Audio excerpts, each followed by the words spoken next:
Here's some tips on a fuller hand railing.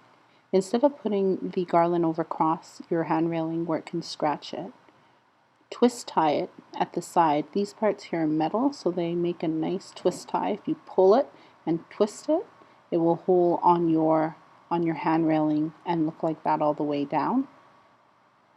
Now it's not a lot of garland on that side, but you can see the strength of the twist tie and that it holds everything together. And there it is, nice and tight and firm. And your garland isn't moving.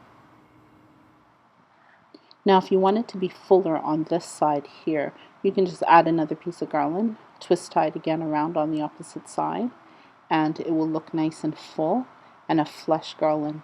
And like again I said, you will not have to scratch up the surface of your hand railing. But too much garland on this side, especially if you have small kids, can be dangerous because you really want them to be able to touch the hand railing and walk down, being able to slide their hands. So I would just leave it the way it is.